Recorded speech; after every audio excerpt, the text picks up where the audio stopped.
Hello বন্ধুরা, আপনারা দেখছেন self help edu world YouTube channel. বন্ধুরা, এপ্রিল মাসে ফ্রি রেশনে বড় চমক। এবার 3 প্রকার রেশন কার্ড থাকলেই মিলবে অতিরিক্ত ফ্রি রেশন, সাথে 500 থেকে 2000 টাকা। এপ্রিল মাসে রাজ্যের মুখ্যমন্ত্রী বড় ঘোষণা করলেন, এবার ফ্রি রেশনে বড় চমক। এছাড়াও এপ্রিল মাসে আবার দুয়ারে সরকারের ক্যাম্প হবে। এবারের ক্যাম্পে 6টি নতুন প্রকল্পে 500 থেকে 5000 টাকা করে মিলবে। এবার ফ্রি রেশনে চাল, গম, আটা, তেল ইত্যাদি খাদ্যদ্রব্য ছাড়াও রান্নার গ্যাস এবং মহিলা পুরুষ প্রতি মাসে 500 থেকে 2000 টাকা করে পেয়ে যাবেন। কোন কোন রেশন কার্ডে কত পরিমাণ চাল, গম, আটা, ময়দা, চিনি পেয়ে যাবেন এবং কারা পাবেন না, এবং কোন কোন রেশন কার্ডে কত পরিমাণ টাকা পাবেন, এই সমস্ত গুরুত্বপূর্ণ আপডেটগুলি জানতে অবশ্যই ভিডিওটি পুরো দেখুন, একটু স্কিপ করবেন না। সবার প্রথমে বন্ধুরা, আপনারা ভিডিওটি কোন জেলা থেকে দেখছেন অবশ্যই কমেন্ট বক্সে কমেন্ট করতে ভুলবেন না। ভিডিওটি একটি লাইক করে দেবেন, আর এই চ্যানেলে যারা নতুন এসেছেন প্লিজ এই ছোট্ট চ্যানেলটিকে সাবস্ক্রাইব করতে ভুলবেন না এরকম গুরুত্বপূর্ণ খবর সবার আগে জানতে। ভিডিওটি পুরো দেখুন। সবার প্রথমে আমরা দেখে নেব এই গুরুত্বপূর্ণ প্রতিবেদনটি। এপ্রিল মাসে ফ্রি রেশনে চমক। কোন কোন রেশন কার্ডে কত পরিমাণ ফ্রি রেশন পাবেন। নতুন বছরে অর্থাৎ 2023 সালের শুরুতেই সমগ্র দেশের নাগরিকদের জন্য কেন্দ্রীয় সরকারের তরফে এক বিশাল সুখবর প্রকাশ্যে আসলো। এতে বলা হয়েছে যে আগামী দিনে আরও 1 বছর প্রধানমন্ত্রী নরেন্দ্র মোদীর উদ্যোগে কার্যকরী প্রধানমন্ত্রী গরিব কল্যাণ যোজনার অধীনে সমগ্র দেশবাসী বিনামূল্যে খাদ্যশস্য পেতে চলেছেন। এপ্রিল মাসের 1 তারিখ থেকেই ফ্রি রেশনে অতিরিক্ত চমক দেখতে পাবেন আপনারা। এছাড়াও আগামী দিনে কোন কোন রেশন কার্ডে কত পরিমাণ খাদ্যদ্রব্য পাওয়া যাবে তা নিয়ে যথেষ্ট বিতর্ক শুরু হয়েছে নাগরিকদের মধ্যে। এক্ষেত্রে রাজ্যবাসীর মধ্যে বারংবার প্রশ্ন উঠেছে আগামী দিনে কোন কোন রেশন কার্ডের অধীনে কত পরিমাণ খাদ্যশস্য পাওয়া যাবে। তাই আজকের এই ভিডিওটিতে রাজ্যবাসী কোন কোন রেশন কার্ডে কত পরিমাণ চাল, গম পাবেন তা সংক্রান্ত বিস্তারিত আলোচনা করতে চলেছি। সবার প্রথমে জেনে নেওয়া যাক পশ্চিমবঙ্গের নাগরিকরা আগামী দিনে কোন কোন রেশন কার্ডে কত পরিমাণ খাদ্যশস্য পেতে চলেছেন। খাদ্য সুরক্ষা দফতরের তরফে জানানো হয়েছে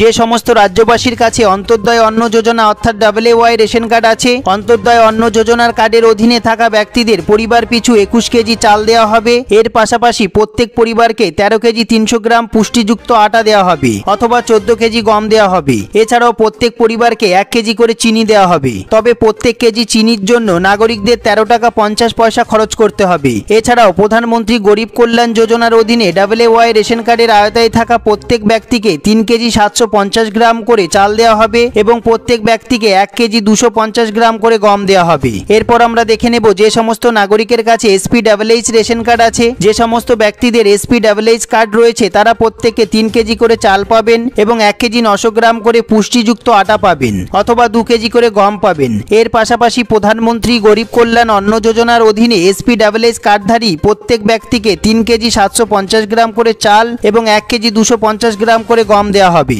এরপর আমরা দেখে নেব যে সমস্ত ব্যক্তিদের কাছে PWH কার্ড রয়েছে তাদের প্রত্যেককে 3 কেজি করে চাল দেওয়া হবে। এর পাশাপাশি প্রত্যেক PWH কার্ডধারী ব্যক্তিকে 1 কেজি 900 গ্রাম করে পুষ্টিযুক্ত আটা এবং 2 কেজি করে গম দেওয়া হবে। তবে এখানেই শেষ নয়, PWH কার্ড রয়েছে এমন ব্যক্তিদের প্রধানমন্ত্রী গরিব কল্যাণ অন্ন যোজনার অধীনে কার্ড পিছু 3 কেজি 750 গ্রাম করে চাল এবং 1 কেজি 250 গ্রাম করে গম দেওয়া হবে বলে জানানো হয়েছে। এরপর আমরা দেখে নেব যে সমস্ত ব্যক্তিদের RKSY 1 ক্যাটাগরির রেশন কার্ড রয়েছে তারা কার্ড পিছু 2 কেজি করে চাল পাবেন এবং 3 কেজি করে গম পাবেন। তবে গম যদি অপর্যাপ্ত থাকে তবে গমের বদলে 3 কেজি করে চাল দেওয়া হবে বলে জানানো হয়েছে। এরপর অন্যদিকে যে সমস্ত ব্যক্তিদের RKSY 2 রেশন কার্ড রয়েছে আগামী দিনে কার্ড পিছু 1 কেজি করে গম এবং 1 কেজি করে চাল দেওয়া হবে বিনামূল্যে। বন্ধুরা, তবে এক্ষেত্রে গম অপর্যাপ্ত থাকলে গমের বদলে নাগরিকদের চাল দিয়ে দেওয়া হবে, অর্থাৎ মোট 2 কেজি করে চাল দেওয়া হবে। এরপর দেখে নেব আমরা আরেকটি গুরুত্বপূর্ণ প্রতিবেদন। প্রতি মাসে 500 থেকে 2000 টাকা।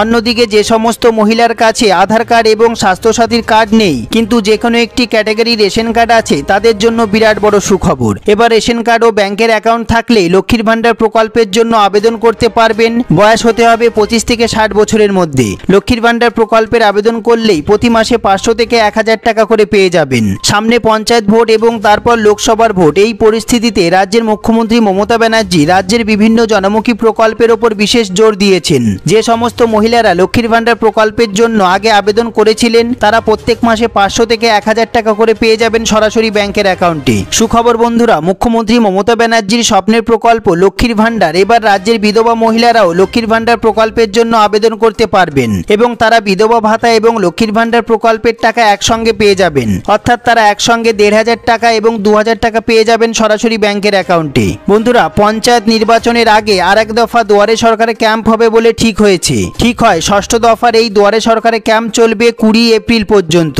নতুন এই দুয়ারে সরকারে ক্যাম্পে লক্ষ্মীর ভান্ডার সহ সব প্রকল্পের আবেদন করতে পারবেন। এদিকে এতদিন ধরে খাদ্য সাথী, স্বাস্থ্য সাথী, কন্যাশ্রী, রূপশ্রী, লক্ষ্মীর ভান্ডার সহ 27 রকমের পরিষেবা মিলত। এই পরিস্থিতিতে এবার সেখানে অনগ্রসর শ্রেণী কল্যাণ দফতরের মেধাশ্রী প্রকল্প এবং ক্ষুদ্র ও কুটির শিল্প দফতরের অন্তর্গত ভবিষ্যৎ ক্রেডিট কার্ড প্রকল্পের জন্য আবেদন করতে পারবেন নতুন দুয়ারে সরকারের ক্যাম্পে। বন্ধুরা, এই সম্বন্ধে আপনাদের যদি কোনো প্রশ্ন থেকে থাকে, যদি কোনো জিজ্ঞাসা থেকে থাকে, অবশ্যই কমেন্ট বক্সে কমেন্ট করতে ভুলবেন না। সবার প্রথমে আপনাদের কাছে কোন ক্যাটাগরি রেশন কার্ড আছে অবশ্যই কমেন্ট বক্সে কমেন্ট করবেন। ভিডিওটি আপনারা কোন জেলা থেকে দেখছেন অবশ্যই কমেন্ট বক্সে কমেন্ট করতে ভুলবেন না। ভিডিওটি একটি লাইক করে দেবেন আর এই চ্যানেলে যারা নতুন এসেছেন প্লিজ এই ছোট্ট চ্যানেলটিকে সাবস্ক্রাইব করতে ভুলবেন না। ভিডিওটি পুরো দেখার জন্য অসংখ্য ধন্যবাদ।